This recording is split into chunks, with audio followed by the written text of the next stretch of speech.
कि वो तितली की तरह आई और जिंदगी को पाक कर गई। मेरे जितने नापाक थे इरादे उन्हें भी पाक कर दिया।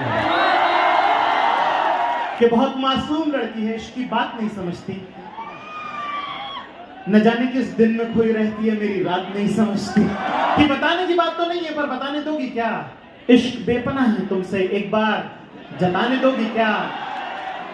और तुम नदी, तुम पहाड़, तुम तितली, तुम आसमान हो मेरा। कि तुम नदी, तुम पहाड़, तुम तितली, तुम आसमान हो मेरा। एक डिबिया में सिंदूर रखा है मेरे पास तुम। कि बहुत महंगे थे पर अब सस्ते में नहीं आएंगे, जा आज के बाद तेरे रास्ते में नहीं आएंगे। मुशायरा फर्जी भी करता है तो लोगों का दिल बन जाता है। वो जो आपको आज के दिन साहित्य आज तक के मंच पर सिर्फ साहित्य के गुण बताने नहीं आ रहा है, रेटिंग की कुछ टिप्स भी देने वाला है। क्या आप चाहिए? ठीक है, जाकिर खान साहित्य आज तक के मंच पर आपका बहुत बहुत स्वागत है। यहाँ तमाम लोग को मौजूद हैं, उनका बड़ा शुक्रगुजार हूं। वरना कुछ मौके होते हैं ना कि जब आपको अपनी हैसियत, आपकी जमीन आपको याद आती है। मेरे ख्याल से आज वो मौका है जिस तरह का प्यार आपको कभी लगता है कि इंदौर में टीचर का बेटा आज यहाँ तक पहुँचेगा, उसके लिए बहुत सारा तो कर रहे हैं फिक्स। ठीक है, हम बम्बई से यहाँ आकर फ्लाइट लेके सुबह 7 बजे की तुम थोड़ा सफर कर सकते हो।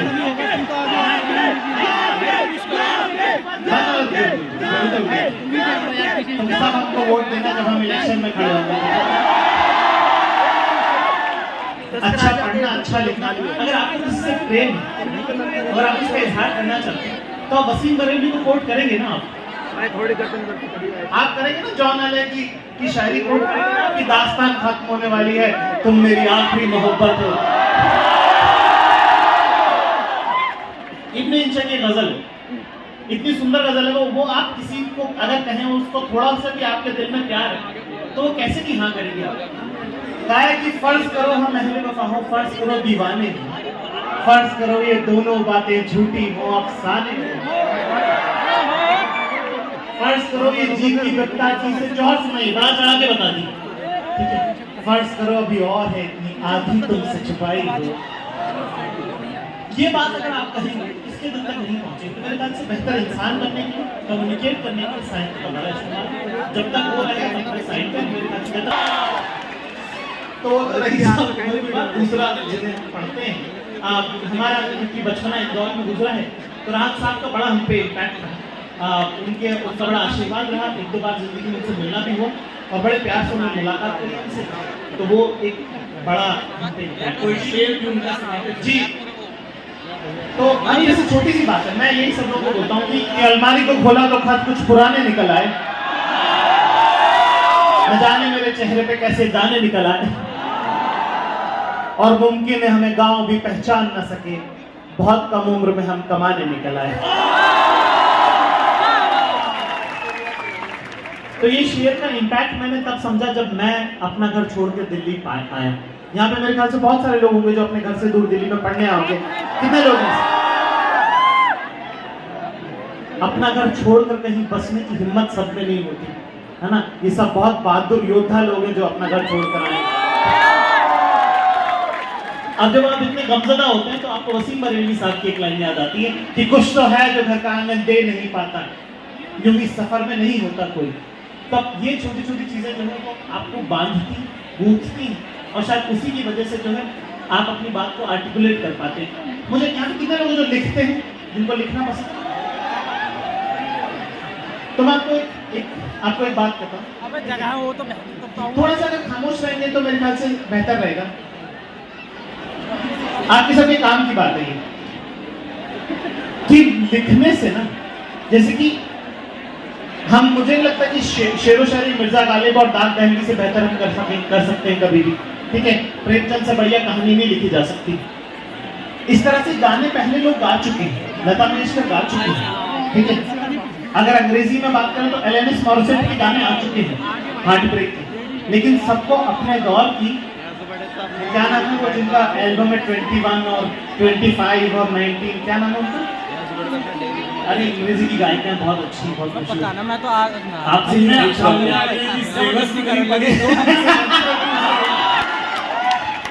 अरे कल तो हाँ, आराम से बैठे भी है, अपने गांव के लोगों को लोग सुनना आज चाहते संडे है हैं, ना, ठीक है। आज ही बोला है। तो जैसे जब कोई आप शेर लिखते हैं ना, जब आप कोई कविता लिखते हैं, कोई गजल लिखते हैं, जरूरी नहीं कि वो सिर्फ आप अपने भावना के लिए लिखते हैं। सीट मिल गई तो ठीक है ना, तो मैं भी जैसे कि कपड़े ना दुनिया में सब लोग पहनते हैं, पर बनाता कोई कोई है। जैसे जूते दुनिया में हर इंसान पहनता है, लेकिन कोई बनाता है।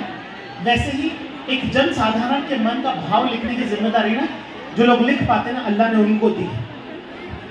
आपको खुद नहीं पता कि आप अपने लिए नहीं लिख रहे हैं, बहुत सारे लोगों के मन की बात जो है वो आपके थ्रू लिखी जा रही है। इसलिए लेखन बहुत जरूरी है। अगर आप थोड़ा भी लिख पाते हैं तो जरूर लिखिए। ये मत सोचिए कि अच्छा जा रहा है, बुरा जा रहा है, हो जा रहा है। वो काम आपको खुदा ने दिया है और उसकी इज्जत एहतराम करना पड़ेगा आपको। आप शायरों का जिक्र कर रहे थे, मुझे लगा कि सिलसिला जावेद साहब तक पहुंचेगा, जिनके साथ आपने पिछले कुछ महीनों पहले उल्फत में सूद क्या जिया क्या है तुम न जान पाओगे। ये उसका मतलब, उसका शेर जो मुझे सबसे ज्यादा पसंद है वो पढ़ता हूँ कि जानता हूँ मैं तुमको शौक शायरी भी है, शख्सियत सजाने की एक ये माहिरी भी है, फिर भी हर्फ सुनते हो, सिर्फ लफ्ज चुनते हो, इनके दरमिया क्या है तुम न जान पाओगे। शहर के दुकानदार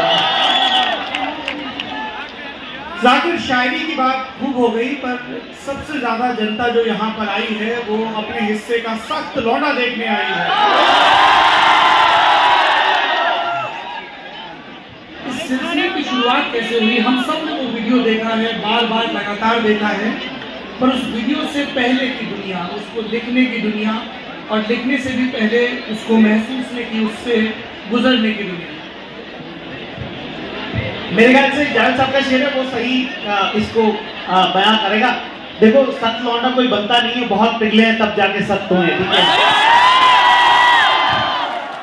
उन्हीं का एक शेर है कि बहुत नाकामियों पर आप अपनी नाज करते हैं, अभी देखी कहाँ है आपने नाकामियां मेरी।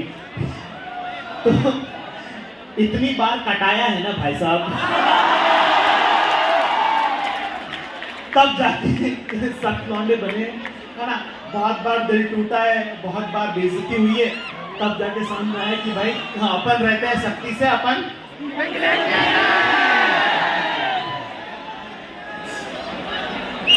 पर पिघलना तो जरूरी है, जिंदगी का सिलसिला आगे बढ़े, मोहब्बत होती रहे, हमें हमारे हिस्से की नमी मिलती रहे।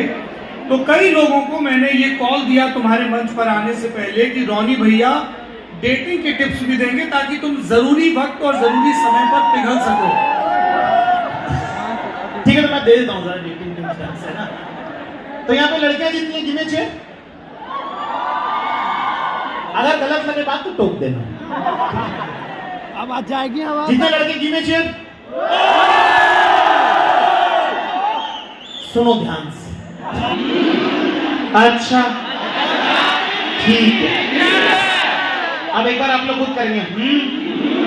अच्छा, ये गुरु ऐसा है, रामबाण है।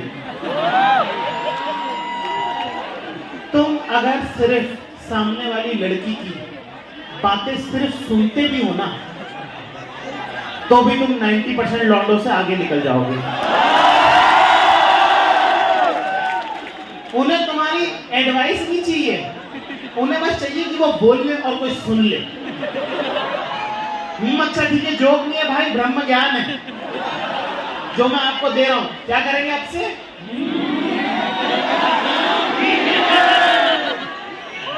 ये आपने जीवन में धार लिया भाई साहब, आप सफल हैं, आपकी शादी सफल है। कितने लोगों जिनकी शादी हो चुकी है? कितने लोगों जिनकी शादी नहीं हुई है? देखिए, खुशी का पैमाना इसी बात से तय हो रहा है। तो जो शादीशुदा लोग हैं वो मेरे ख्याल से इस बात से एग्री करेंगे कि आपको क्या चाहिए? सुनने वाला आदमी चाहिए। टाइम नहीं होगा, पैसा नहीं होगा, चलेगा दोस्त, कान चाहिए उसको, ठीक है। दूसरी एक बात, जी हाँ, apart from being a good listener, what else? मेरे ख्याल से देखो, वो तो सबको पता है कि बट अच्छा इंसान होना चाहिए, बहुत मेहनत करनी पड़ेगी। आईएएस का एग्जाम भी निकाल सकते हो by the way. UPSC crack होने से भी बहुत कुछ हो जाता है, वीडियो बनाने लगते हैं लोग। दूसरा आप ये भी बता सकते हो कि इसको आपके क्षेत्र में क्या कहते हैं। हाँ उसके अलावा मेरा एक छोटा सा टिप था, जितने जवान लड़के जो कभी डेट पे नहीं गए, सिंगल है कि चेयर,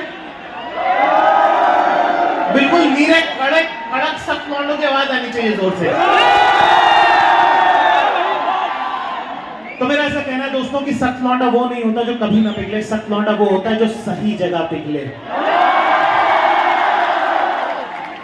तो अगर जिंदगी में ऐसा मौका आ जाए कि कोई पसंद हो, किसी को अप्रोच करना, तो उसके 4 स्टेप्स मैं आपको बता रहा हूं। उसके बाद जिंदगी पर दुआ दोगे कि भाई आया था। तो सबसे पहली चीज, जिस लड़की से भी आप अप्रोच कर रहे हैं उससे 3 ऑप्शन दे उसको मिलने के। पहला, कॉफी के लिए पूछिए। दूसरा, समोसे कचौरी नाश्ते टाइप की जगह। और तीसरा, खाने की जगह। इससे अगली का इंटरेस्ट पता चलता है कि वो सिर्फ कॉफी पे मिलके चला देना चाहती है या उसको थोड़ा इंटरेस्ट है तुमसे कि यार इसके साथ समोसा खा के देखा जा सकता है, या तुम्हें पता नहीं है पर वो तुम्हारे नाम का सिंदूर लगा चुकी है और वो सीधे खाने पे मिलना चाह रही है। तो इस सवाल से ये चीज क्लियर होती है दोस्त, ठीक है। फिर उसके बाद अगर मान लो कि वो भी आपसे उतना ही प्रेम करती है जितना आप उनसे करना चाह रहे हैं, ठीक है, तो आराम से तो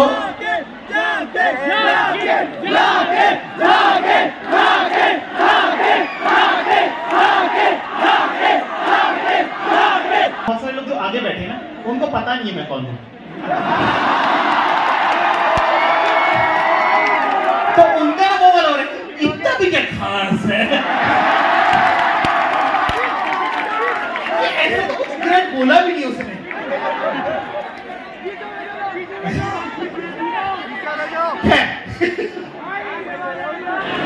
भाई थोड़ा सा पीछे हो जाएं ताकि मतलब अच्छे से हो पाए सब कुछ, है ना, वरना फिर उठ के जाना पड़ेगा। जो लोग सुन पा रहे हैं वो भी नहीं सुन पाएंगे। आप जाके जाने चाहिए, पीछे से भी आवाज आनी चाहिए, उस तरफ से। लोग चोचले वाली बातें तो मैं करूंगा नहीं, ठीक है ना। घर वाले पैसे भेजते हैं लिमिटेड, उसके अंदर अय्याशी भी करनी है, दोस्तों को पार्टी भी करनी है, मोहब्बत भी करनी है, पढ़ाई की किताबें भी करनी है। खून जला जला के 3 दिन आखिरी के भूखे रहने की जरूरत नहीं है। मैं अभी से बता रहा हूँ तुमको कैसे डेट करना है। तो जिस भी फिर उसके बाद जब वो खाने की यहाँ करें तो रेस्टोरेंट की चॉइस दे उसको दो कि तुम इंडियन खाओगी या कुछ और खाओगी।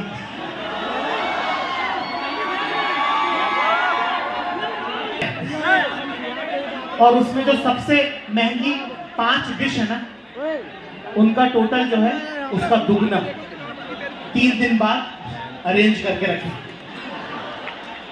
क्योंकि उसके लिए जरूरी बात यह है कि अगर आपके पास मान लीजिए 4000 रुपए अगर आप जेब में लेके चल रहे हैं ना, तो जब आप लड़की से मिलेंगे तो उसकी बात सुन पाएंगे। इस गणित में नहीं लग रहे कि अरे इसने तो ये मंगा लिया, अरे अब तो मेरा कट गया है, अब तो घर पैदल जाना पड़ेगा, रिक्शा के भी पैसे नहीं बचे। तो मेरे अगर आप अच्छे से बातचीत में ध्यान दे पाएंगे तो ऑटोमेटिकली भाई बात बन जाएगी, ठीक है। क्योंकि अगली अगर यहाँ तक आ गई है तो उसकी भी दिलचस्पी तो है ही, ठीक है।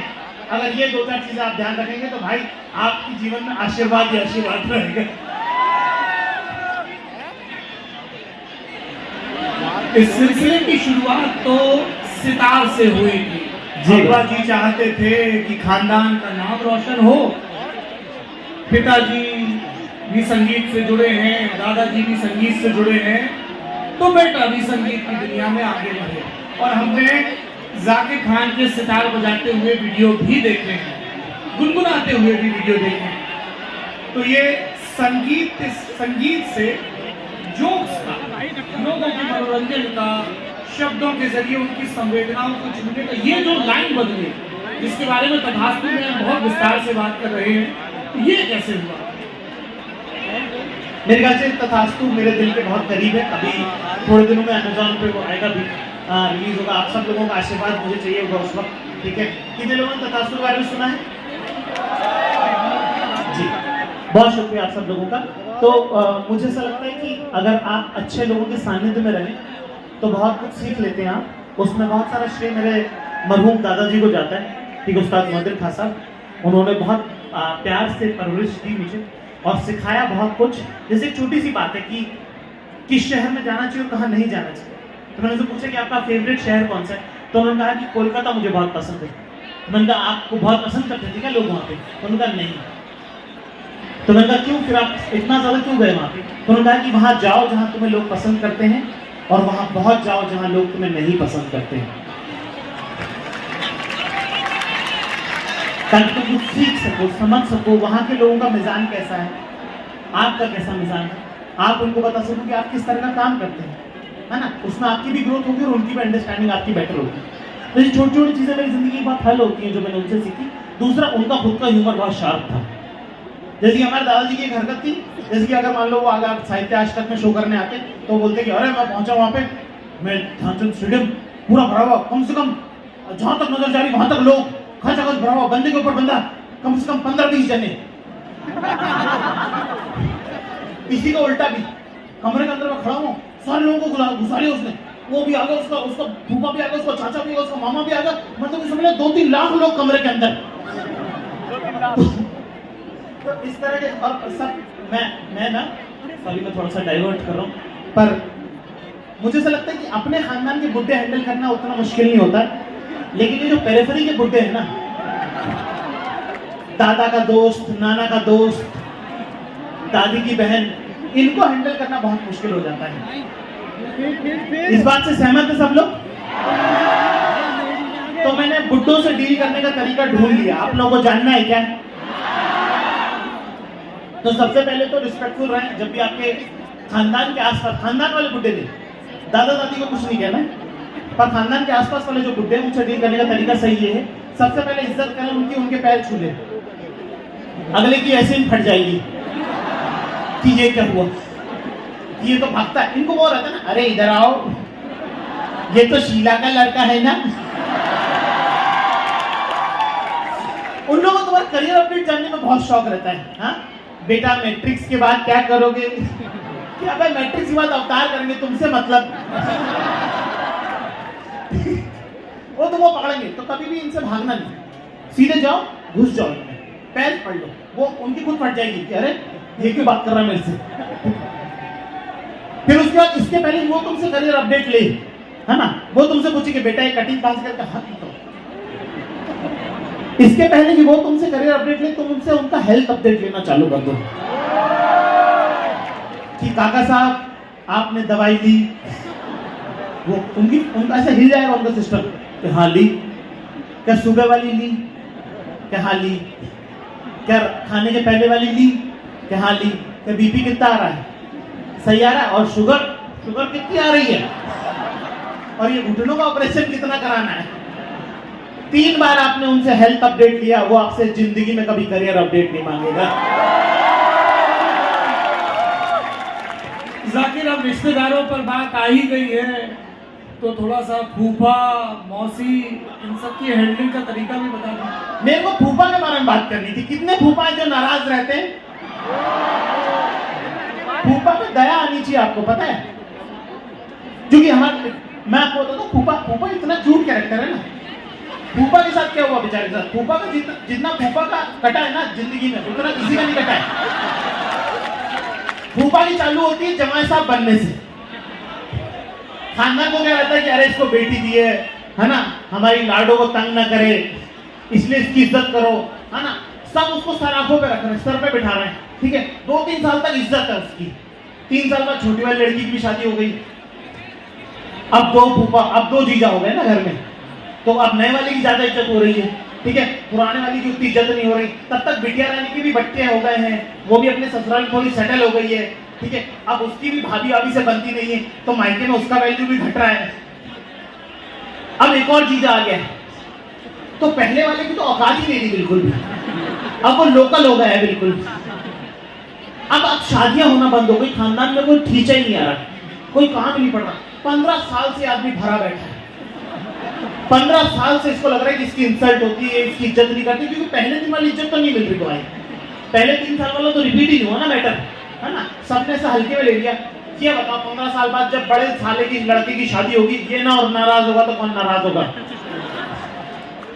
ये नहीं सडन के टाइम पे रोक देगा कि अरे भाई हमारी इज्जत ही नहीं है। ये आज का नाराज नहीं है, ये 15 साल का नाराज है। तो फूफा पे दया आनी चाहिए तुमको, फूफा से नाराज नहीं होगी।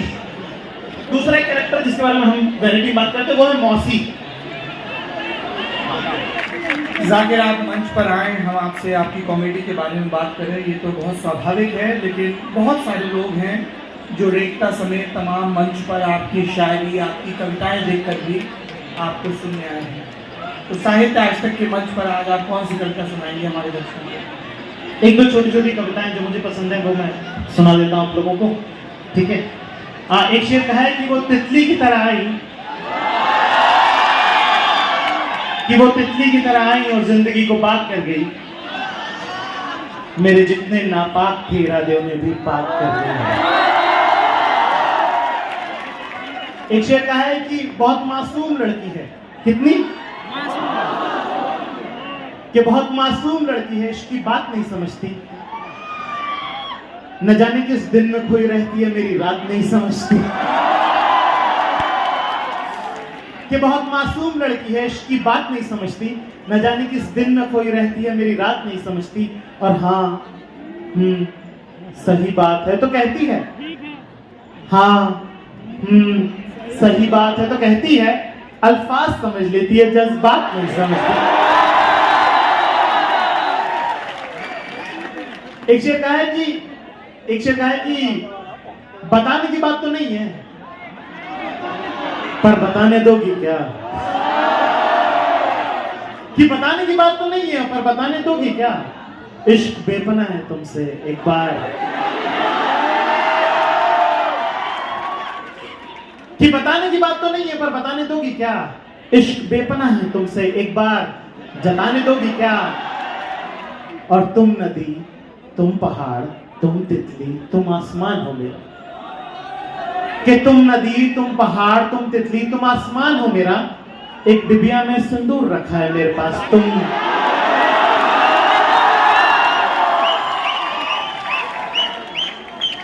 एक शेर कहा है कि वो रिश्ता मेरे लिए 2 का पहाड़। ये सुना आप लोग? कि वो रिश्ता मेरे लिए 2 का पहाड़ा, उसके लिए 17 का टेबल हो गया है। मुझसे भुलाया नहीं जाता, उसे याद दिलाना पड़ता है। एक शेर कहा है कि बहुत महंगे थे, कि बहुत महंगे थे पर अब सस्ते में नहीं आएंगे। कि बहुत महंगे थे पर अब सस्ते में नहीं आएंगे, जा आज के बाद तेरे रास्ते में नहीं आएंगे। मेरी पहली कविता मैं आप लोगों की नजर कर रहा हूं। कहा है कि मैं शून्य पे सवार हूं, कि मैं शून्य पे सवार हूं, बेअदब सा मैं खुमार हूं, अब मुश्किलों से क्या डरूं, मैं खुद कहर हजार हूं, मैं शून्य पे सवार हूं। कि ऊंच नीच से परे मजाल आंख में भरे मैं लड़ पड़ा हूं रात से, मशाल हाथ में लिए न सूर्य मेरे साथ है तो क्या नहीं ये बात है। वो शाम को था ढल गया, वो रात से था डर गया, मैं जुगनुओं का यार हूं, मैं शून्य पे सवार हूं, मैं शून्य पे सवार। जिस शेर से फर्ज मुशायरे का आगाज हुआ वो मैं आपको सुनाता हूं। कहा है कि ख्वाबों की दीवार भरे बाजार में टूटी देखी है। कहा है कि ख्वाबों की दीवार भरे बाजार में टूटी देखी है, मैंने अनजान बुलेट के बगल में तेरी स्कूटी देखी है।